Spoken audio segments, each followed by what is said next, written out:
नहीं साहब, आपका पार्सल।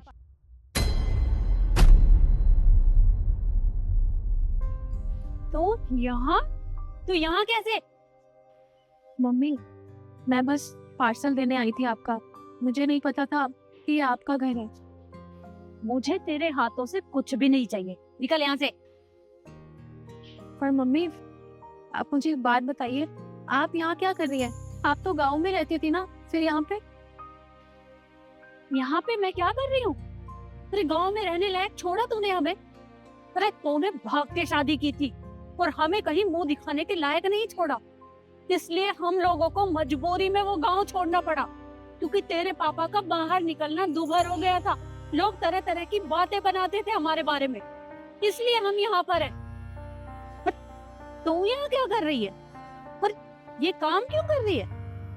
मम्मी, मैं डिलीवरी का ही काम करती हूँ और ये पार्सल था इसलिए आपको देने आई थी, वरना मैं यहाँ कभी नहीं आती अगर मुझे पता होता कि आप यहाँ पे रहती हैं। तुझे ये काम क्यों करना पड़ रहा है? कि तेरा आदमी कुछ नहीं कमाता? नहीं मम्मी, ऐसी कोई बात नहीं है। मैं ये काम अपनी खुशी से करती हूँ। अरे इस काम से मुझे 2 वक्त का खाना और रहने के लिए छत मिलती है, और इस काम में करने में बुराई ही क्या है? अपनी मर्जी से करती हूँ। आप ही अपना पार्सल लीजिए, मुझे और भी जगह पार्सल देने जाना है। लीजिए। देख, मैंने तुझसे जितना पूछा है ना, सिर्फ उतना जवाब दे। बात घुमाने की कोशिश मत कर। मुझे ये बता कि तू ये काम क्यों कर रही है, और क्या तेरा आदमी कुछ नहीं कमाता? मैं आपको क्या बताऊं? अरे जिस दिन से मैंने आप लोगों को धोखा देके वो घर छोड़ के आई थी ना, उसी दिन उस इंसान ने मुझे धोखा दिया, जिसके लिए मैंने अपना घर परिवार सब छोड़ दिया, आप लोगों को धोखा दे दिया। वो तो सिर्फ मेरे पैसों से प्यार करता था। आपको पता है मम्मी, कुछ दिन मेरे साथ रहने के बाद ना, उसने जो कुछ भी मेरे पास था ना, वो सब कुछ ले लिया और मुझे छोड़ के चला गया, क्योंकि वो मुझसे प्यार ही नहीं करता था। और फिर मैं क्या करती? आप लोगों के पास तो वापस नहीं आ सकती थी। आप लोगों की इतनी बेइज्जती करवाई, गांव में कहीं मुंह दिखाने लायक नहीं छोड़ा, तो मैं किस मुंह से आप लोगों के पास आती? तो मैंने सोच लिया था, ये जो कुछ भी मेरे साथ हुआ है ना मम्मी, ये मेरी वजह से हुआ है।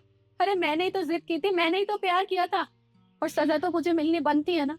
तो मैं खुश हूँ, और मैंने एक्सेप्ट कर लिया है कि ये जो कुछ भी मेरे साथ हो रहा है ना, उसकी वजह मैं खुद हूँ। बहुत बार मैंने कोशिश की थी कि मैं अपनी जान ले लूं, अपने आप को ही खत्म कर दूं, पर मम्मी, मेरी जान लेने की भी हिम्मत नहीं है, मेरे से नहीं हुआ। वो बस ये डिलीवरी का काम करती हूँ और 2 वक्त का खाना मिल जाता है, इसी में खुश रहती हूँ। सही कहा बेटा, तूने गलती बहुत बड़ी की है। पर तुझे पता है, करते बच्चे हैं, लेकिन भुगतना भुगतना माँ बाप को पड़ता है। वो किसी के आगे मुंह उठाकर नहीं चल सकते।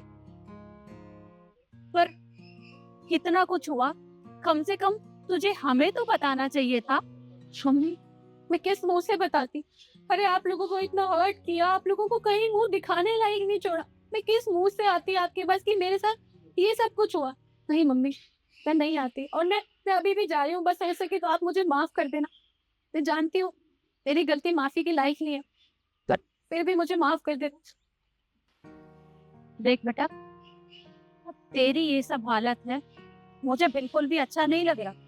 तेरी ये हालत देखकर मुझे बहुत दुख हो रहा है।